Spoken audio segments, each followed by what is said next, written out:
Derbyites, the saying goes, better late than never. And here we are to prove that theory. It's been a while, but we are finally here to recap episode 6.07, Sticks and Stones, and 6.08, the season finale, I Am Not Alone. I'm Rob Licuria here with Paula Sullivan-Licuria, and we have been through the ringer in the last few weeks. We were on a holiday in Fiji, then we got really sick, and we've just been back and forth with the non-COVID flu. But look, we're back now. We're better than ever. It's Mother's Day. Happy Mother's Day. And thank you. We're here to talk about, the best show on TV. Yep. So before we do a bit of a deep dive into the two episodes, I'm just going to hand it over to you, and you just tell me your thoughts on season 6 overall. Oh, overall? Why not? I really enjoyed it. Given the fact that it was filmed during COVID and everything like that, and I really appreciate all the effort everyone went to. I did like all the little bits that we've spoken about previously, and some of the other bits that I completely missed but then realized when I was talking to the other ladies. But I feel like there have been a few questions that have been left unanswered. They were asked, but we didn't get a conclusion to it, and I guess I just would have liked to have had a few more answers. So would that be a product of the truncated season, perhaps? Probably. I can only think that maybe next season might be sort of like a continuation of this book storyline, if that makes sense. I just feel like that this book hasn't had its ending, hasn't had its wrap up, its climactic. I mean, with everything with Marvel is pretty climactic, but I feel like there is a few other questions that really should be answered, and I hope we get them in the beginning of the next season. But yeah, I hope because it felt like a very short season this year.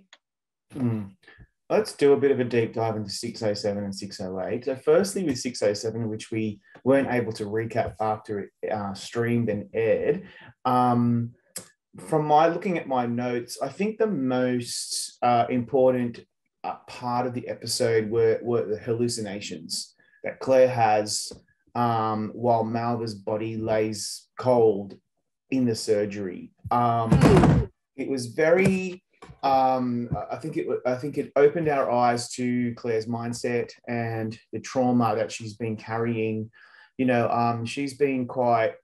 You could see in Katrina's performance throughout the season, she has played Claire very relatively small and kind of weighed down by her PTSD, and I think a lot of that came out in 607, where it really started to get to her, and she started to almost kind of even lose her mind. I thought it was very interesting. It's definitely the highlight, or I guess the climax to the episode, was to have her really struggle with what had happened to Malva. What did you think of that part of the episode?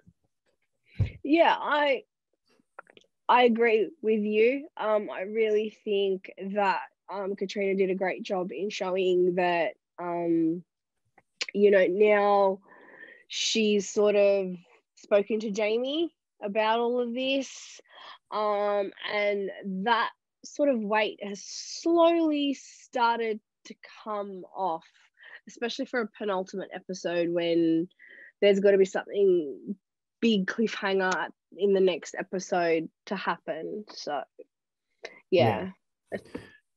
One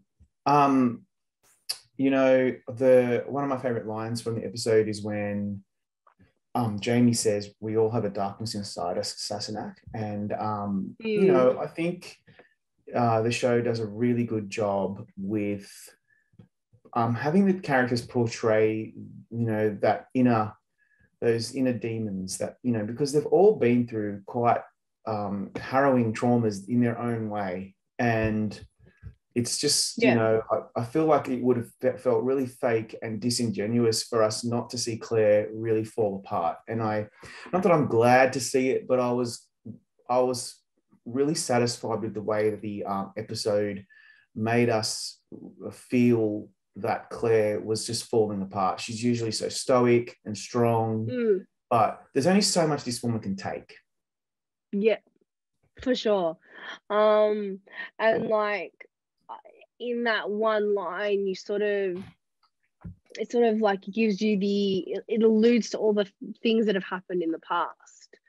You know, all the you know, sometimes how you have to make it a bad decision and you don't like the outcome, but it's for all the right reasons.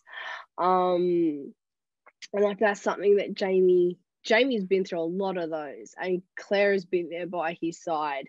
And it's actually been really cool to see the shoe go on the other foot, you know, where it's normally she's pretty stoic and she's there as the support for Jamie. And right now she's the one who's having, you know, her little PTSD, her little crisis, and Jamie's the one that's there for her to support her. And it's also because characters, sometimes some writers tend, not all, I'm just saying in some shows they tend to forget that there are layers in characters because characters are human.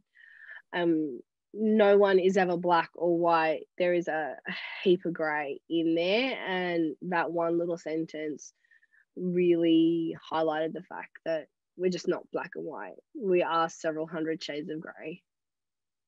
Absolutely. Before we go on, I just wanted to mention that Sticks and Stones was written by Danielle Barrow, and I Am Not Alone was written by Luke Shellhuss. And both episodes were directed by Jamie Payne. I think it's important for us to talk about Jamie Payne and what he brings to the series, because while we all really responded to episode 6, The World Turned Upside Down, particularly because of this, what happened towards the end of the episode. 7 and 8 felt like they had really upped the ante. We were running out of time to close off as many of these storylines as possible. As you mentioned, we still have so much more to deal with. But Jamie Payne brings this sense of urgency. He's very, very good at the drama. I really wanted to give him a real shout out. I think he's a really impressive director. Yeah. I actually found that the episodes were like, this is going to sound really silly, but even though they were written by two different people, I found that it sort of just flowed very smoothly from one episode to another, because obviously since we had the week off, we sort of did them back to back. And I don't know about you, but I really felt it was just a nice smooth continuation, and that was probably part of the reason why I was so bummed, not just because it's Outlander all over again, but I was so bummed at the end of the last episode, because it was such two great episodes, and I think that's what got me.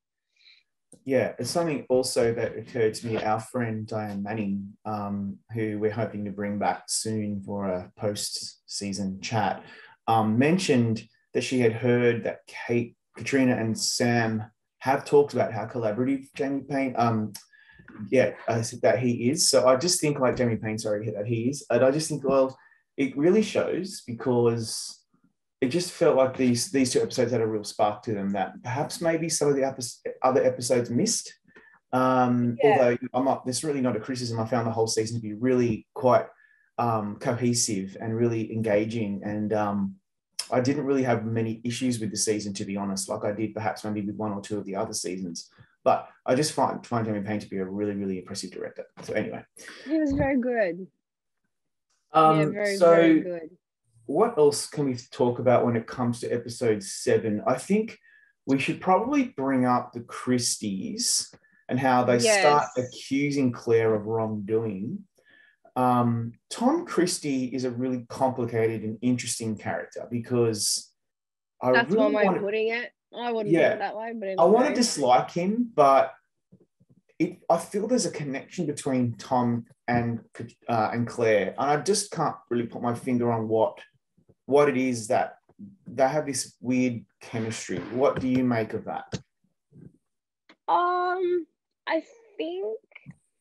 Look, I think even Stacey, our friend Stacey, might have mentioned this in a particular tweet, not long after the episode aired. But if you're talking about the bit where they're on their way to, was it Newburn in the end? And you've got Tom Christie sitting there on the hill, and he's just looking at Jamie and Claire, and he gives that look. And I remember I said to you during that particular, it felt like 5 minutes. It was probably about 30 seconds worth of the scene. I remember thinking, and I might have even said it out loud, like I said, something to do with the book. If anyone can remember the page number so I can go back and check, please put it below, because I'd love to reread that particular scene. But yeah, there's something about that scene. It's almost like, I don't know, you just where they held their eyes and you could see Tom Christie just change, because it's almost like he wants to not like Claire. He wants to believe she killed his daughter, but you've got these people, the Crumbies, who are going around basically saying she's guilty even before she's had a trial, and that's where they're trying to take her to a trial, which is completely unfair, and if memory serves, against the Constitution, because if you're innocent until proven guilty, and they're already basically saying Claire is guilty of killing Malva before she's even had a trial by her peers. Well, that brings us to episode 8, where Claire is arrested for the murder of Malva. The committee of safety turn up, the Browns. My immediate reaction was F off, Browns. I think you're awful. But I mean, that's the whole point. And there's this really awesome shootout. We don't often see Outlander become Yellowstone, but I'm all for it. I'm here for it. I'm ready. I want more. Claire shoots the guy, and she'll bloody do it again, she says. And then they're under fire. Really good. Like, that was a really good scene. Beautiful work by Katrina there. We haven't seen a shootout like that in some time on the show. Maybe ever. I could be wrong though. Like, correct me if I'm wrong. Stretching the memory. Yeah, but it was really good scene. Really well, again, Jamie Payne, really well directed. Katrina, sorry, I keep saying Katrina. Claire is a badass, but this was really a moment for Jamie to step up. And as the man of the house, which I'm all for that. And really just like, trying to protect his household against these brutes who are trying to take Claire away. So beautifully done. Then I made a couple of notes here. I'm just reading that you mentioned the description of the house from the book is not how you imagined it at all. What did you mean by that? I don't know, because it was just a book geek moment. In the beginning of the episode, you've got Claire walking down that beautiful sort of mahogany half spiral staircase. I don't know. The house is described a lot in the books. From the surgery being off the kitchen with a little passageway, so it's off the house, but you can still have coverage, and so that looked really beautiful. But I don't know what it struck me about that staircase. I can't put my finger on it, but I just remember thinking in that moment as Claire's coming down the stairs, I'm like, I've imagined this house in my head for like, I'm on book, I think it's 10, Go Tell the Bees That I Am Gone. And I've imagined these houses in my mind, and that's not what it came up to but I was still floored by the production design. It's just beautiful. I just want to go for a walk around that house. You also mentioned, you made a comment about how Jemmie living in the future is something that Roger and Bree are very conscious about. What did you mean by that? Well, so you've got the scene where you've got Brianna and Roger heading to, I think it's Edenton. I hope I've pronounced it correctly. Because Roger's decided he wants to become minister. And so they're off on their way and they're having a conversation, which, I mean, the shootout was great. And then all of a sudden you've got this sort of like peaceful, tranquil scene with these two having a discussion about time travel. I thought that was a little disjointed, but anyway, because they were talking about the fact that because Jemmie can time travel. I don't know if a lot of TV viewers are going to remember, but you know, Jemmie held a rock and he goes, "Ow, it's hot," and it cracked the previous season, if memory serves. And Brianna and Roger were just talking about the fact that the probability of Jemmie growing up and being told that he can time travel with gems and certain stones on certain times and all that sort of stuff, he may choose to go live in the 20th century or whatever the case may be. So it's an interesting concept, and I think it goes to the fact that so many children grow up and move away from their families. But for Brianna and Roger, not only would Jemmie be moving away, he's moving centuries away, which as a mum would be heartbreaking because it's not like you can keep in contact with them. It's not like sending a letter in the post, even back in the 1800s.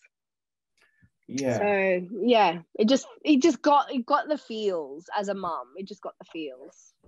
So speaking of Roger and Bree, and it reminds me that for those of you who are you know, this, maybe this is the highlight of the show for you, there's a lot of nudity in this episode. There was a lot of bedroom fumblings and so on and so forth, which is great.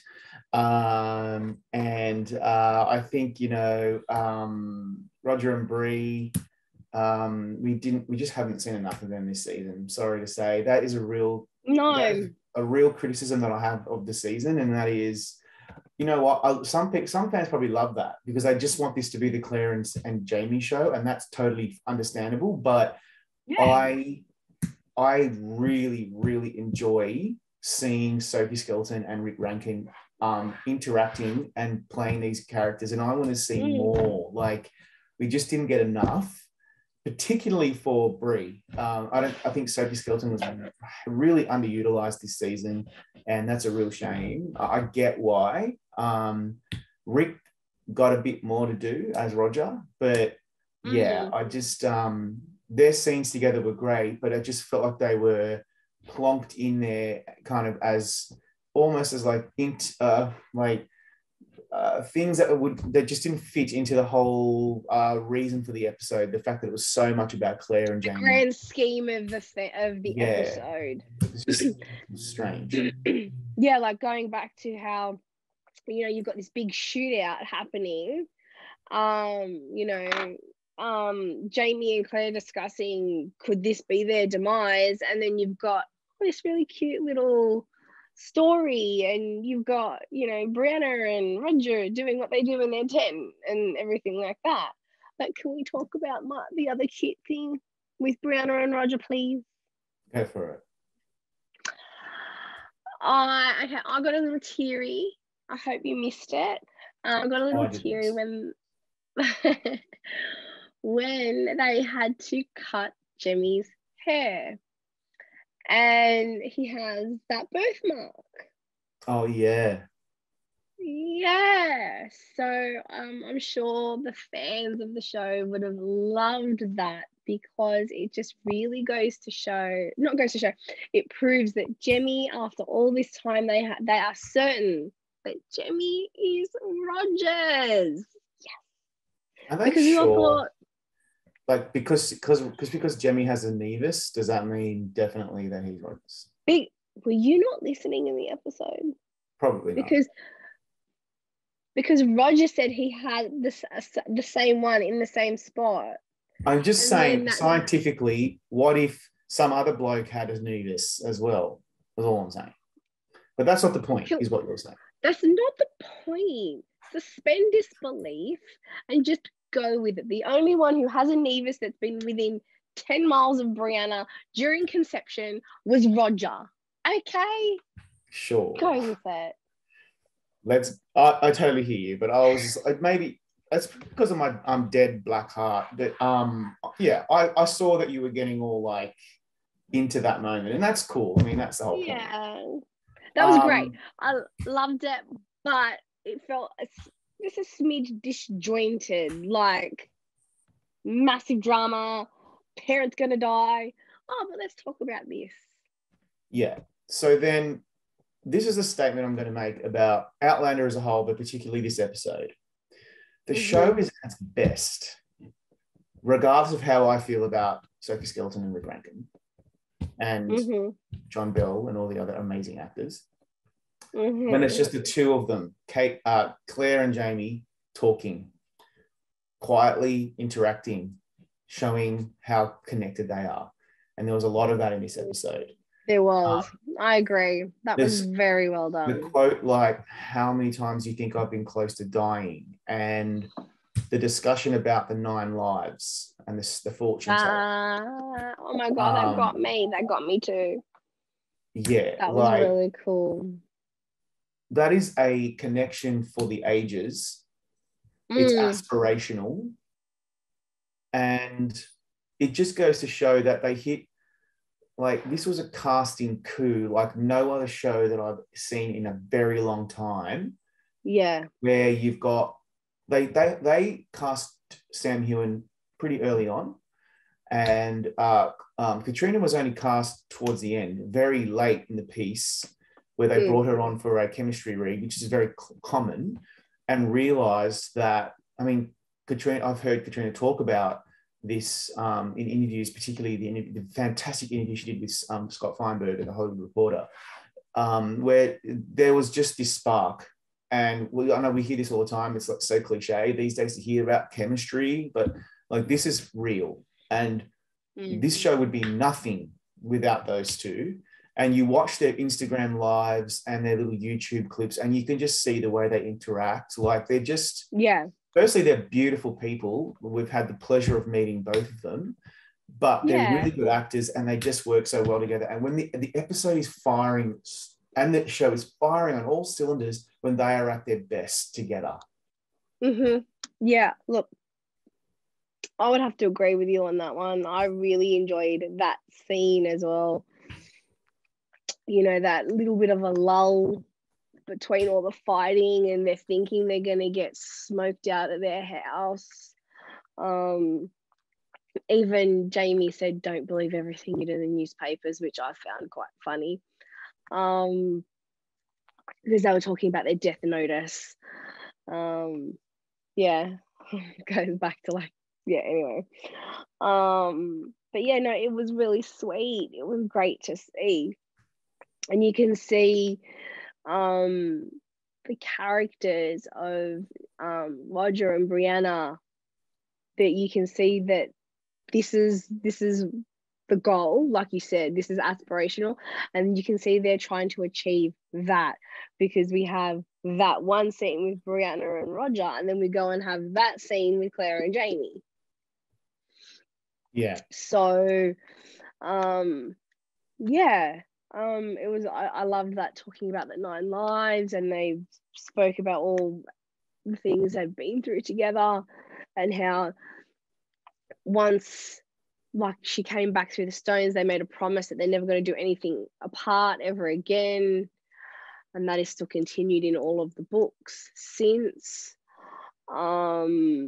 which made when they got separated even jarring in the end of that episode. So yeah, that was, yeah, I found that. Yeah, Claire ending up in the clanger. I thought we were going to see, you know, this strange person whistling the Hitler song, but that. I was really just let's put a, I want to talk about that right now, and then we'll go circle back to what you were saying. I was really hoping that, you know, she gets handed this money and then, you know, all of a sudden we hear this whistling start up again. I was on the edge of my seat waiting for that. And that was the one thing I was disappointed about, that was mentioned and it would then drop like a hot potato. So I really hope we can circle back. We will, I think, and they're saving that for season 7, obviously, and that was their way of cliffhangering the whole story. But putting that aside, so we know she's there, and now she's gonna have to fight to live another day. Jamie ends up on the beach, and beautifully, Ian saves the day, and it was great because I was wondering, where's Ian? I haven't seen Ian in a while, and it's just I just love that character. I love everything about it. I love the shot through the hand and the head. That was like sickening. Like I actually turned away. But that was awesome too. Like, but, you know, I don't know if it was CGI or what. Oh, I'm sure. I don't think someone's hand got shot off, but you know. No, it felt like makeup department or something. But geez, that was good. That was a great shot.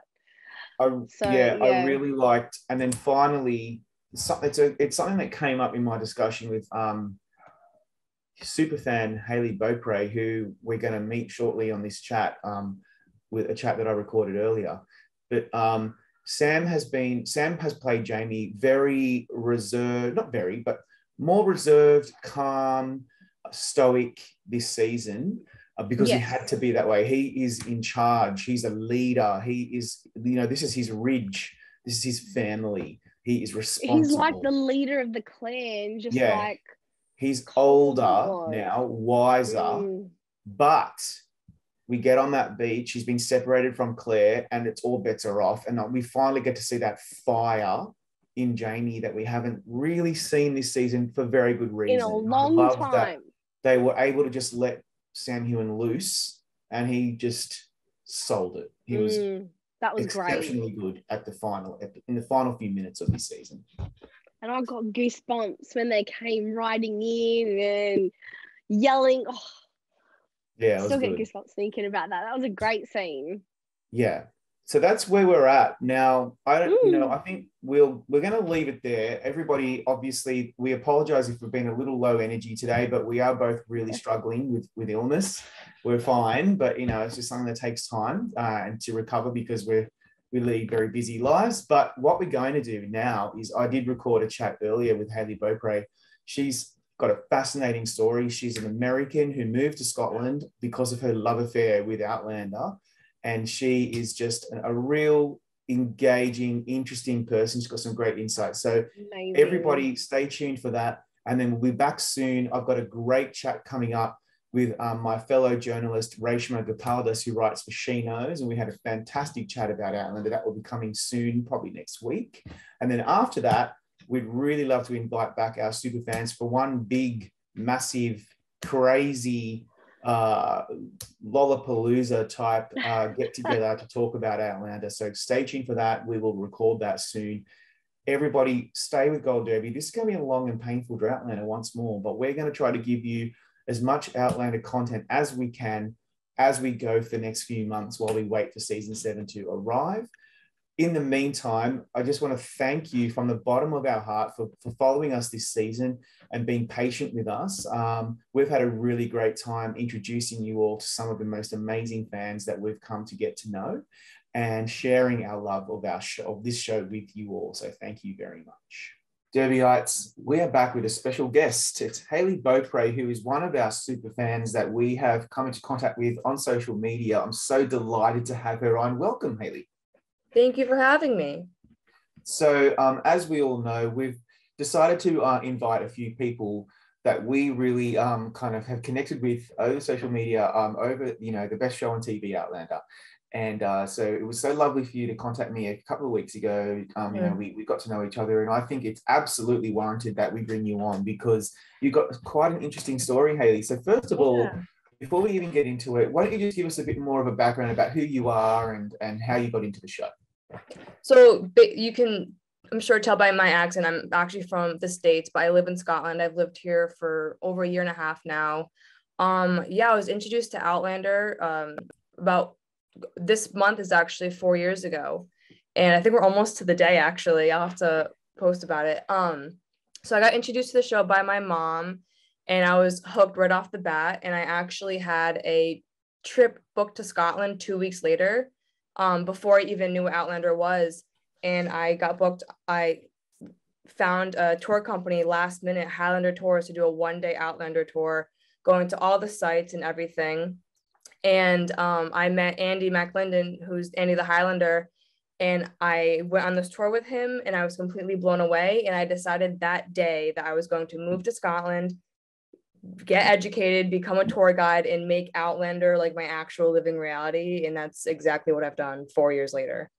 Wow, that is incredible. Yeah, I picked it my whole life, and I was like, I'm gonna do this. And now I have Outlander tattoos. I live Outlander every day. I've embedded it into my education, and now I'm turning into a profession. So do you get a lot of people who are traveling Scotland who want to do this tour? Like, I'm sure you must get a lot of interest. I'm not a full tour guide yet, because I just finished my master's a few months ago. I'm actually moving up to the Highlands in 2 weeks to be a tour guide at a castle for the summer. Wow. And then after the summer, I'm hoping to do Outlander tours, hopefully maybe full time. But I do get inquiries all the time, easily on a weekly basis, of like questions about just traveling in Scotland and things to see, Outlander sites, really all, even advice about going to university abroad, all things like that. Yeah. That's so cool. So yeah. What's the transition been like from you? Whereabouts in the States were you originally from? I'm from Connecticut, which is right in New England. Yeah. So you've moved from Connecticut to Scotland. What's that been like for you? Has it been an easy adjustment? Well, I moved here like during COVID, like peak COVID. I moved here. I was actually studying abroad in Dundee when COVID hit for the last semester of my undergrad, and I got booted out of the country really fast. And then I went through that article I sent you, the Express. I don't know if you read it. I went through a really traumatic experience, and then because of that experience, I was like, I need to get back to Scotland ASAP. So I moved back here again in September of 2020 during lockdown. Like, Scotland was in lockdown for solid lockdown for a good 10 months, which was right when I moved here. So the first 10 months was completely virtual school. My entire master's was online. Everything was shut down for almost a year. And yeah, that was a bit of a struggle, but I was just so happy to be here. And then as soon as lockdown lifted, I was like back on the road, location. And yeah.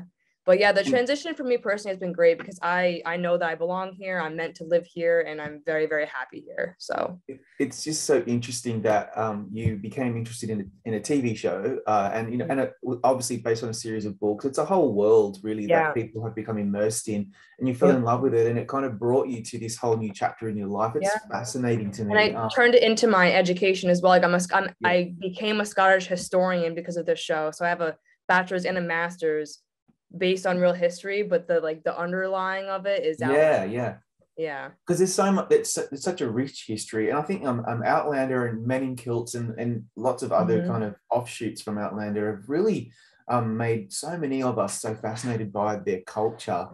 I'm dying to get over to Scotland. I've never been. So you just came back from the Isle of Skye, what, today or yesterday? I came back from Skye specifically Friday afternoon, but I got back to like my own place like a couple hours ago. And how was it?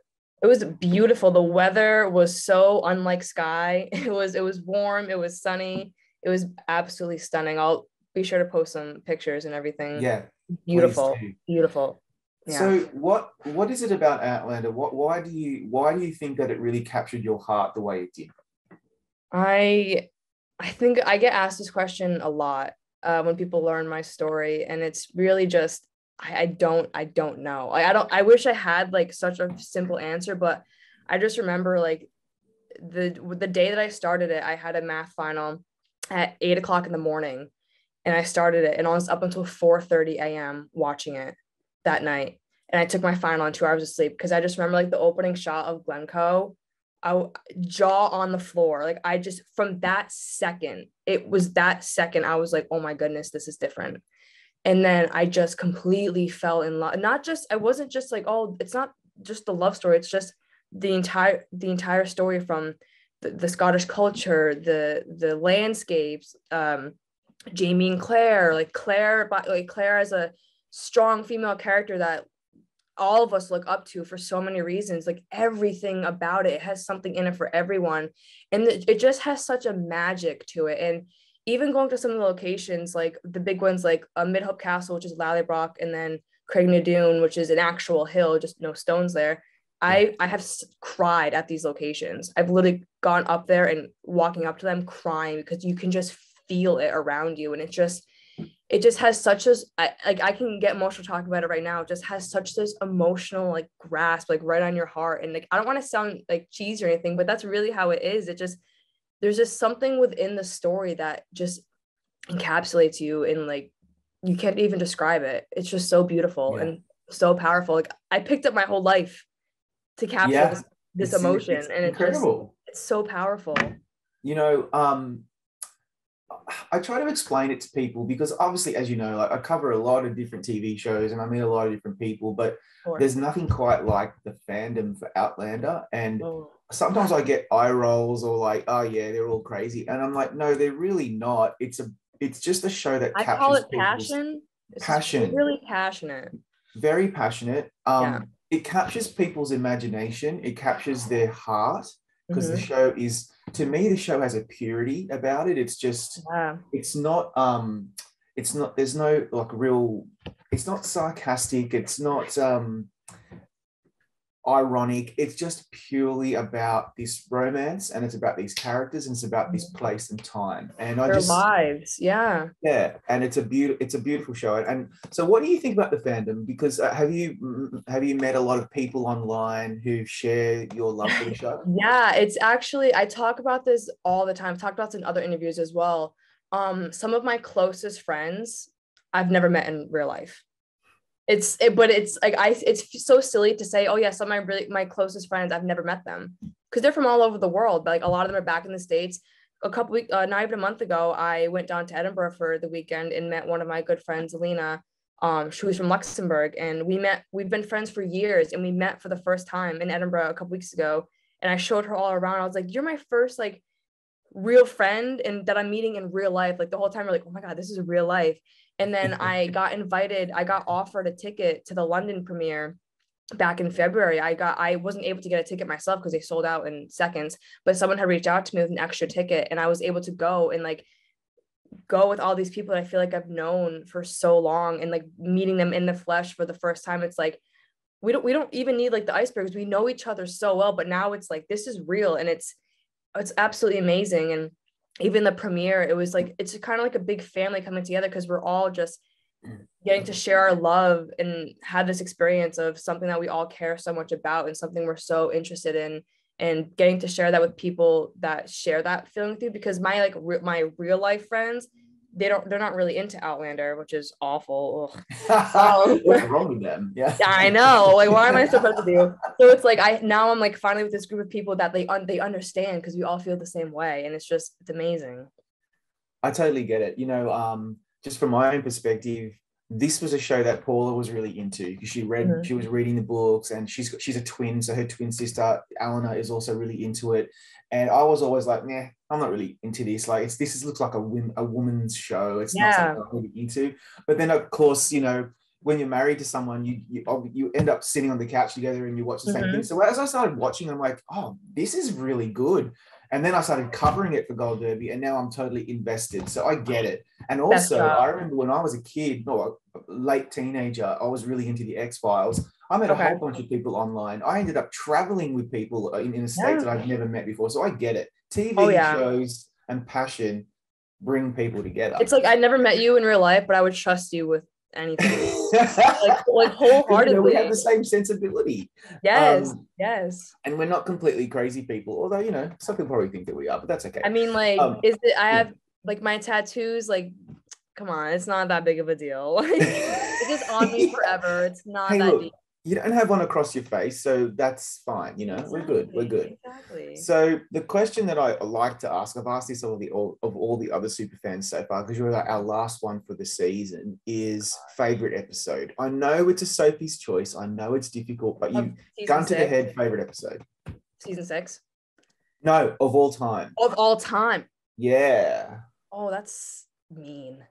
Yeah, it is mean, but you can do it. You can do it. Okay, so I always have the same answer for this. I don't count the wedding and I don't count A. Malcolm because those are too obvious. Those are like by default the favorites. Yeah. So like I'd never say, oh, it's A. Malcolm or the wedding because obviously it's one of those two. So those I'm always like, okay, I'm not gonna pick one of those two because that's too. It's not that it's boring, but like everyone knows it's those two are like the best. Because they're event episodes. Right, Even Faith is those an event, like, really. Right. So besides those two, I've always really loved The Devil's Mark. Yeah. That's the witch tribe. Always loved that episode. I don't know why. I think part of it is because the witch trial is so interesting and that's such good content. And then also it's the moment where Claire like fully gives herself to Jamie at the end. And that's just like chef's kiss. Yeah. I love that episode. So that one's definitely up there. Oh my God, I'm like running through every episode in my head right now. It's hard. It's usually like Devil's Mark is probably up there for me, but I don't know. Season 6 has some I was actually planning on sitting down this week and like making my top 10. Season 6 has some tough contenders for that list. I know, right? What did you think of season 6 all up? Okay, so book 6 is actually my favorite book besides book 1. Book 1 doesn't count when you rate them because book 1 is like season 1, they're their own thing. Yeah. So in terms of books 2 through even 9, or seasons 2 through 6, book 6 is my favorite. Why is that? So good. Book 6 is amazing. I think that since season 1, book/season 6 has been the best book to screen adaptation by far. Wow. By far. The amount of dialogue that they've used, like copy paste. It's always amazing because all the book readers, we pick up right on that when it's straight out of the book. And those are always the strongest episodes, always. No competition. So when it's huge, when it's either a piece of a scene, an iconic line, or like just one piece of it, or it's literally the entire thing from a book, that's always so strong. And book 6 had so much of that. And overall, I thought season 6 was absolutely brilliant from start to finish, fantastic. I think right now, if I had to list the seasons, it's number 2 behind season 1 right now. Season 6 had season 1 caliber, easily. Wow, that's a big call. I will die on this hill defending that. You will die on that hill. I will die on that hill. You know, I hear what you're saying. I always say season 2 is my favorite because that's how I came into the show. Season 2 is very pretty.